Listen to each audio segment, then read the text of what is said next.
CM Chandrababu ప్రభుత్వం ఎన్నికల్లో ఇచ్చిన మరిన్ని హామీలను ఈ ఏడాది అమలు చేయనున్నట్లు తెలుస్తోంది. తాజాగా సూపర్ సిక్స్లోని మరో కీలక హామీను జూన్ నుంచి అమలు చేయబోతున్నట్లు వెల్లడించింది. తాజాగా జరిగిన కేబినెట్ భేటీలో మంత్రివర్గం ఈ పథకానికి సంబంధించి చర్చ జరిపి ఓ నిర్ణయానికి వచ్చింది. అసలు ఈ పథకం ఏంటంటే, కూటమి నేతలు ఎన్నికల సమయంలో తాము అధికారంలోకి వచ్చే ఇంట్లో ఎంతమంది విద్యార్థులు ఉన్నా సరే వారందరికీ తల్లికి వందనం పేరుతో తల్లుల అకౌంట్లో 15,000 జమ చేస్తామని హామీ ఇచ్చారు. గత వైసీపీ అమ్మఒడి పేరుతో ఇంట్లో ఒక విద్యార్థికి మాత్రమే తల్లుల ఖాతాలలో 10,000 రూపాయలు జమ చేసేది. అయితే ఆ మొత్తాన్ని 15,000 రూపాయలకు పెంచుతూ కూటమి నేతలు హామీ ఇచ్చారు.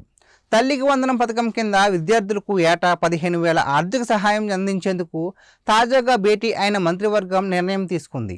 ఈ నేపథ్యంలో ముఖ్యమంత్రి చంద్రబాబు నేతృత్వంలో జరిగిన మంత్రివర్గ సమావేశంలో పథకం అమలు తేదీని ఖరారు చేశారు.